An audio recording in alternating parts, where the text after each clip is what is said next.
La plupart des gens ont peur de rentrer chez eux et de trouver une maison vide. Moi, je suis rentré plus tôt, et j'aurais supplié le ciel qu'elle le soit. Bienvenue dans la vraie vengeance. Prenez quelque chose à grignoter, installez-vous confortablement, et rappelez-vous une chose, dans ces histoires, chacun avait l'occasion de bien faire, ils ont juste choisi le contraire. Laissez un commentaire et abonnez-vous, vous allez aimer ce qui suit. Laissez-moi vous dire quelque chose sur le mariage. Après 23 ans à partager un lit, un compte bancaire, et une salle de bain avec quelqu'un et croyez-moi, la salle de bain, c'est le vrai test de l'amour, vous développez une sorte de sixième sens. Vous sentez quand quelque chose ne va pas. Vous le ressentez avant même de le voir. Comme une odeur étrange dans l'air, qui ne devrait pas être là. Ce mardi-là, je l'ai senti dès que j'ai tourné dans notre rue. Je n'étais pas censé être là. Ma conférence à Denver s'était terminée un jour plus tôt. Apparemment, l'intervenant principal avait une urgence personnelle, moi, je pense surtout qu'il a regardé son public et perdu toute envie de vivre. Quoi qu'il en soit, j'ai pris le premier vol retour. Pas d'appel. Pas de message. Je voulais surprendre Cassandra. Peut-être passer prendre son plat thaï préféré sur le chemin. Peut-être, pour une fois, dîner face à ma femme, sans ordinateur posé entre nous. J'étais de bonne humeur. J'aurais dû me méfier. La première chose que j'ai remarquée, c'était la voiture de Preston dans l'allée. Preston, c'est mon fils. 26 ans. Marié à Lindsay depuis 2 ans. Ils vivent dans un bel appartement à l'autre bout de la ville, un appartement que j'ai en grande partie aidé à meubler. Alors voir sa voiture chez moi un mardi après-midi, ce n'était pas juste inhabituel. C'était étrange. Preston ne passe jamais à l'improviste. En vérité, Preston ne passe presque jamais, même quand c'est prévu. Je suis resté assis dans ma voiture quelques secondes et j'ai dit à voix haute. Warren, pourquoi la voiture de ton fils est-elle dans ton allée un mardi? Je n'avais aucune réponse. Alors j'ai pris mon bagage cabine et je suis allé jusqu'à la porte d'entrée. La deuxième chose que j'ai remarquée, c'était le silence. Pas un silence paisible. Pas un silence de repos. Un silence lourd. Épais. Un silence, qui ne devait pas être là. J'ai ouvert la porte et je suis entré. Preston et Lindsay étaient assis sur le canapé du salon. Ensemble. Et voici la partie qui me donne encore des frissons aujourd'hui. Ils ne regardaient pas la télévision. Ils n'étaient pas sur leur téléphone. Ils étaient juste là. Assis. Comme deux personnes dans une salle d'attente, qui savent déjà ce qu'on va leur annoncer. Preston a levé les yeux en premier. Et écoute bien ce détail, parce que c'est celui qui a tout changé pour moi. Il n'était pas surpris de me voir. Réfléchis-y une seconde. Ton père, censé être à Denver, rentre un jour plus tôt, et tu ne réagis même pas? Pas de sursaut. Pas de papa? Qu'est-ce que tu fais là? Rien. Juste un clignement lent. Et un regard que je ne peux décrire que comme calculé. Lindsay a souri. Et je te jure que ce sourire n'avait rien à faire sur son visage ce jour-là. Preston, qu'est-ce qui se passe? Où est ta mère? Il s'est raclé la gorge. Papa, justement, on allait t'appeler. Vraiment? Je ne posais pas une question. Maman a fait un malaise ce matin. Elle est à merci général, mais elle est stable. Je n'ai rien entendu après le merci général. 11 secondes plus tard, j'étais de retour dans ma voiture. Je le sais parce que j'ai compté. Le choc fait ça. Il vous fait vous accrocher à des détails inutiles pendant que les vrais vous écrasent. J'ai appelé Kurt en roulant. Curtis Barnes. Mon meilleur ami depuis 1987. Il m'a vu traverser une crise de divorce, 2 récessions, et même ma tentative catastrophique de barbe en 2009. S'il y a bien une personne sur cette planète qui me dira toujours la vérité sans l'emballer, c'est lui. Il a décroché à la 2e sonnerie. Warren, qu'est-ce qu'il y a? Cassandra est à l'hôpital. Merci général. Je viens de rentrer. Preston et Lindsay étaient assis dans mon salon comme s'ils connaissaient déjà la fin du film. Silence. Qu'est-ce que tu veux dire? Mon fils n'a même pas réagi en me voyant. J'étais censé être à Denver. Pause. Puis il a dit doucement. Warren, reste calme. Je suis calme. Non. Tu conduis. Ce n'est pas la même chose. Il avait raison. L'hôpital était à 15 minutes. J'y suis arrivé en 9. Je ne répondrai à aucune question là-dessus. Le docteur Beverly Nash m'attendait près du poste des infirmières. Une femme posée, la cinquantaine, le genre de médecin qui annonce les pires nouvelles avec un regard stable et une voix qui ne tremble pas. Et à ce moment-là, c'était exactement ce dont j'avais besoin, de la stabilité. Monsieur Trevor, je suis contente que vous soyez là. Votre femme a été admise ce matin par votre fils. Elle présentait une forte désorientation, un stress important des organes, et des marqueurs de toxicité élevés dans ses analyses sanguines. Des marqueurs de toxicité? Oui. Nous faisons des analyses complètes, mais je préfère être clair avec vous, ce que nous observons ne correspond pas à une maladie soudaine. Cela ressemble à quelque chose qui s'est accumulé avec le temps. Accumulation. Ce mot m'a frappé comme un coup de poing. Je me suis agrippé au comptoir et j'ai demandé, très lentement. Docteur, vous êtes en train de me dire que quelqu'un fait quelque chose à ma femme. Elle m'a regardé droit dans les yeux. Je vous dis que nous avons besoin de réponses. Et je pense que vous aussi. Je suis entré dans la chambre de Cassandra. Et écoute bien, j'ai vu ma femme dans tous les états possibles. Je l'ai vue rire jusqu'aux larmes. Je l'ai vue furieuse au point de me faire regretter mes décisions de vie. Je l'ai vue épuisée, rayonnante, brisée. Mais je n'étais pas prêt à ça. Elle avait l'air vidée. Comme si quelqu'un avait tourné un bouton à l'intérieur d'elle et lentement retiré tout ce qui faisait d'elle Cassandra. Les machines bipaient. La perfusion goûtait. Et ma femme. La femme qui avait déjà chassé un entrepreneur de notre cuisine avec une cuillère en bois parce qu'il avait mal posé du carrelage. Était allongée là, minuscule. Je me suis assis à côté d'elle et j'ai pris sa main. Et je lui ai fait une promesse.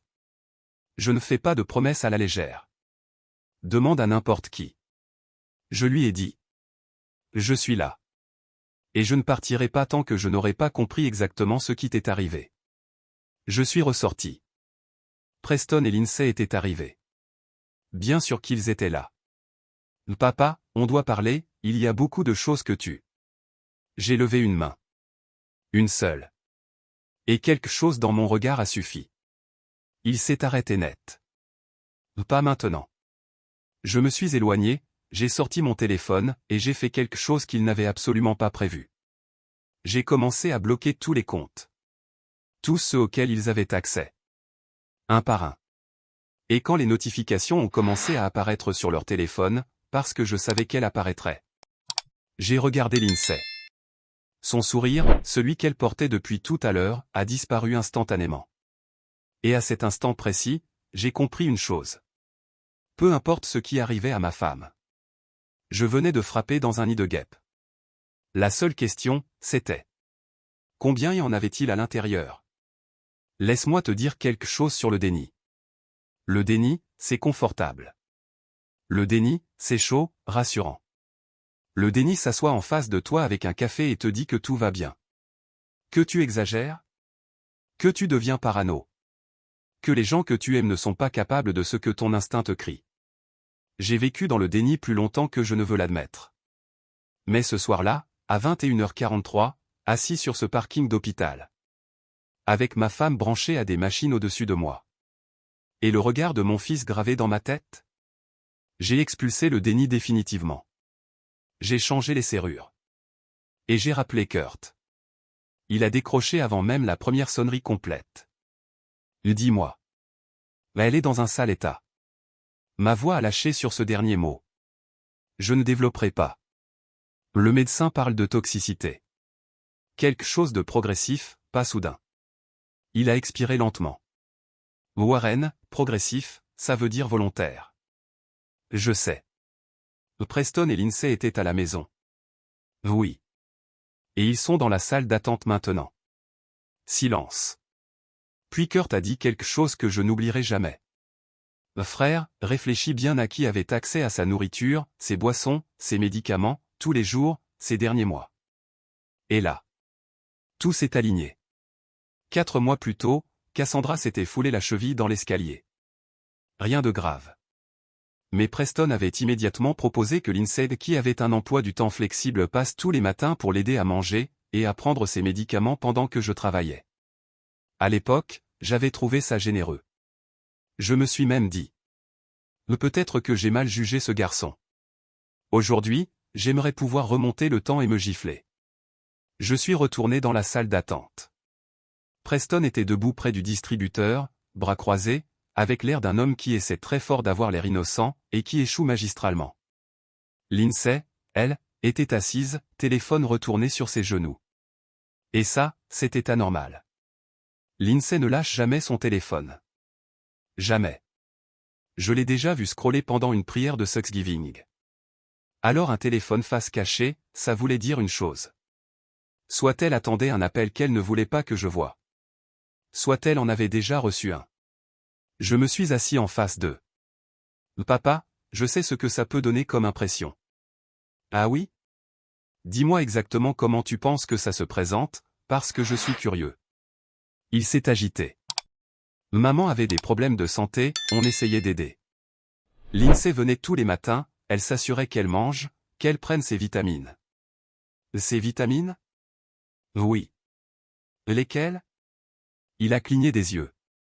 Pardon? Quelles vitamines? 3 compléments différents, lesquels Lindsay lui donnait? Il a regardé Lindsay.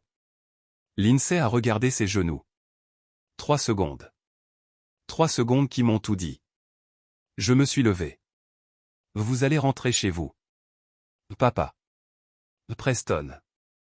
Je l'ai dit doucement. Comme mon père le faisait avec moi quand j'étais à 2 doigts de faire une erreur irréversible. Rentre chez toi. La vérité éclate. Je suis resté dans cette salle d'attente avec un café d'hôpital imbuvable et j'ai commencé à creuser. J'ai ouvert les relevés bancaires des 6 derniers mois. Je ne suis pas expert en finance. Je suis un homme de 54 ans qui trouve encore la banque en ligne un peu suspecte. Mais même moi, j'ai vu que quelque chose n'allait pas. Des retraits. Petits au début. 2 cents ici. 350 là. Des montants discrets. Pas assez gros pour alerter, mais assez réguliers pour raconter une histoire. Quand j'ai fait le total. 11 000 $. En 5 mois. Depuis notre compte commun. Un compte auquel Preston avait accès? En cas d'urgence. J'ai appelé Kurt à 2 heures du matin. 11 000. De quel compte? Le compte commun. Petit retrait, constant. Silence. Warren, ça, ce n'est pas impulsif. C'est planifié. Je me suis arrêté. Mon fils a planifié ça. Ces mots m'ont presque brisé. On n'en est pas encore sûr, dit Kurt. Si. Je le sais. Le lendemain matin, le docteur Nash est revenu. Elle s'est assise à côté de moi, ce que les médecins ne font presque jamais, et j'ai compris que ce qu'elle allait dire était sérieux. Les résultats sont tombés. Votre femme présente des niveaux élevés d'un composé lié à l'ingestion prolongée d'un métal lourd. Mon sang s'est glacé. Sur plusieurs mois? Oui. Ses reins sont fortement touchés. Mais nous avons commencé le traitement. Elle a de bonnes chances de s'en sortir. J'ai fermé les yeux une seconde. Et si quelqu'un faisait ça volontairement, comment? Par la nourriture, les boissons, ou des compléments en poudre.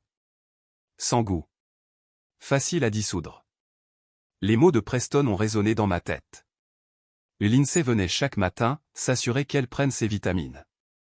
Je me suis levé d'un coup. J'ai appelé mon avocat. Puis la banque. Tous les comptes ont été bloqués. Reconfigurés. Sécurisés. Accès retiré. Transfert coupé. Tout. 20 minutes plus tard, mon téléphone a explosé. Preston. Encore. Encore. Puis un message. Papa, qu'est-ce que tu as fait? Pourquoi je n'ai plus accès à rien? Rappelle-moi maintenant. J'ai regardé ce message longtemps.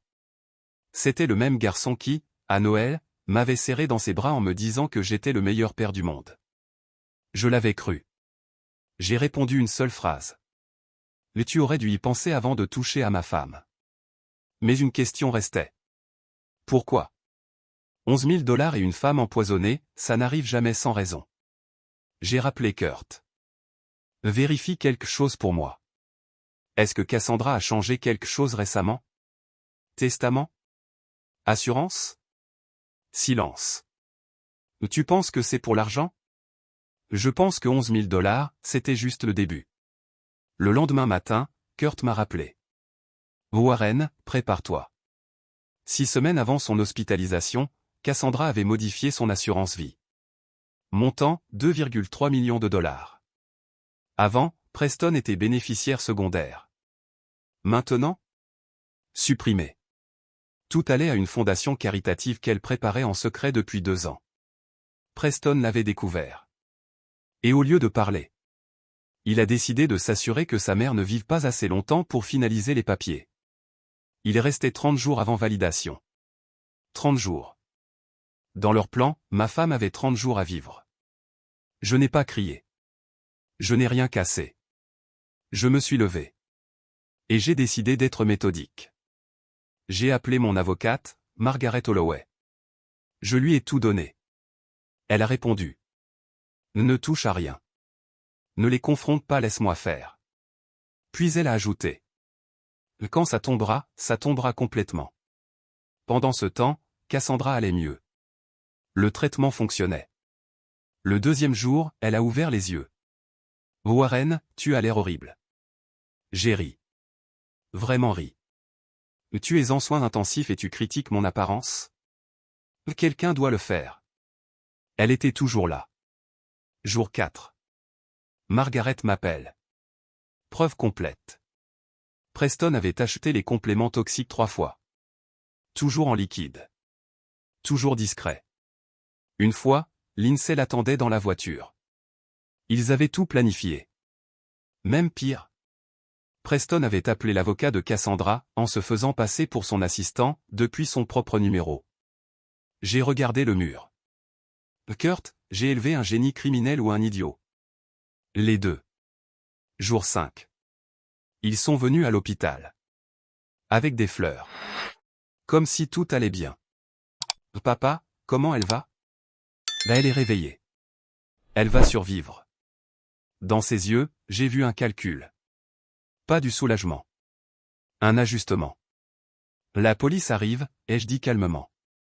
Le visage de Preston s'est vidé instantanément. Quoi? Tout est déposé. Les preuves. Les relevés. Les analyses. Tout. Papa, écoute-moi. Non. Je l'ai coupé net. Il n'existe aucune phrase pour réparer ça. Ils ont été arrêtés sur le parking. Je les ai regardés par la fenêtre. Preston essayait encore de parler. Lindsay, déjà en train de calculer sa défense. 3 mois plus tard, Cassandra est rentrée à la maison. Elle a regardé autour d'elle. Warren, la cuisine doit être repeinte. Hors de question. Ce blanc est mauvais. J'ai appelé un peintre. Le procès a duré 11 jours. Verdict en 4 heures. Tentative de meurtre. Complot. Fraude. Condamnation lourde. Mais jamais assez. Après le verdict, Cassandra m'a dit. Je veux du taille. Maintenant? 3 mois que j'y pense. N'essaie même pas de discuter. Alors on a mangé. Et je l'ai regardé rire. Et j'ai pensé. Elle est là. Ma Cassandra. Au début, j'ai dit que j'aurais préféré rentrer dans une maison vide. Je retire ça. Je suis heureux d'être rentré. Parce que si j'étais arrivé un jour plus tard, Cassandra ne serait plus là. Et je n'aurais jamais su pourquoi. Je n'aurais jamais eu la vérité. Je ne regrette pas d'avoir allumé la lumière. Je regrette juste que mon fils ne soit pas devenu l'homme que je croyais avoir élevé. Mais tu ne contrôles pas ce que les gens deviennent dans l'ombre. Tu contrôles seulement ce que tu fais, quand la lumière s'allume. Et moi? Je suis rentré. J'ai allumé la lumière. Et je me suis assuré que chacun fasse face à ses actes. La famille, on approche des 1000 abonnés sur cette chaîne. Si tu n'es pas encore abonné, pense à nous. Rejoindre ça nous aide énormément à atteindre les 100 000 points. Merci de rendre ce rêve possible. Point haut du formulaire.